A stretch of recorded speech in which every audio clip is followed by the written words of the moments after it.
Assalamualaikum warahmatullahi wabarakatuh. Nama saya Sofie Saputri.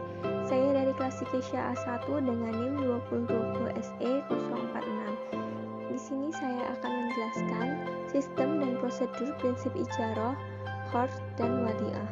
Pengertian ijaroh secara etimologi, ijaroh bermakna menjual manfaat. Ulama Hanafiyah berpendapat ijaroh adalah akad atas sesuatu kemanfaatan dengan pengganti. Secara terminologis, ijaroh adalah transaksi atas suatu manfaat yang mubah merupakan barang tertentu atau dijelaskan sifatnya dalam tanggungan dalam waktu tertentu.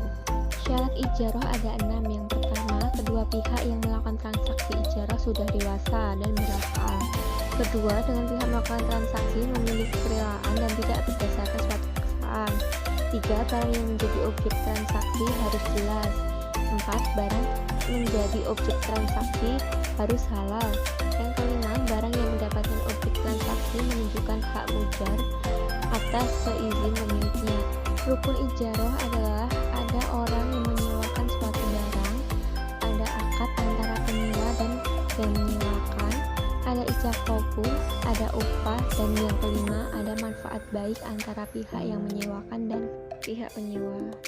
Ijaroh dapat dibatalkan apabila objek atau barang yang hendak disewakan mengalami kerusakan, objek sewa hilang atau musnah, dan yang ketiga, masa sewa menyewa yang sebelumnya sudah disepakati oleh kedua pihak telah berakhir. Yang keempat, terjadi usur pada salah satu pihak.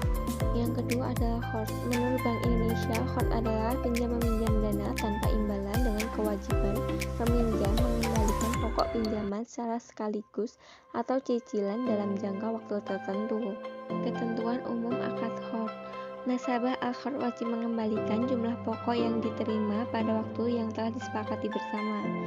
Biaya administrasi dibebankan kepada nasabah, dan LKS meminta jaminan kepada nasabah bila mana dipandang perlu.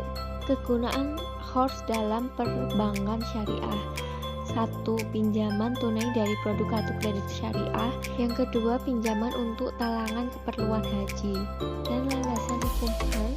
Landasan hukum qard adalah akad al-qard berasal dari surat Al-Baqarah ayat 245. Sumber dana qard. 1. Bagian modal lembaga keuangan syariah. 2. Keuntungan lembaga keuangan syariah yang disisihkan. Fungsi qard adalah membantu nasabah yang sedang membutuhkan dana cepat untuk kebutuhan yang mendesak. Syarat dan rukun qard. 1. Peminjam. 2. Pemberi pinjaman. 3. Dalam perbankan syariah, qard dijalankan sebagai fungsi sosial bank. Yang keempat, barang atau utang. Yang kelima, ijab kabul. Macam-macam qard. Akad qard yang terdiri sendiri dan hanya bermaksud sebagai tujuan sosial. Dan yang kedua, akad qard yang terjadi sebagai sarana untuk melengkapi transaksi lain yang bersifat komersial atau termasuk dalam akad-akad muawadah untuk mendapatkan keuntungan. Yang ketiga adalah wadiah. Wadiah berasal dari wada'ah syai'ah, yang artinya meninggalkan atau menitipkan sesuatu pada orang lain yang sanggup menjaga sebagai titipan murni dari satu pihak ke pihak lain. Syarat wadiah adalah yang pertama harus berakal, kedua belah pihak harus telah balik dan mumayyiz, yang ketiga harta atau barang yang dititipkan harus dapat diberikan secara fisik.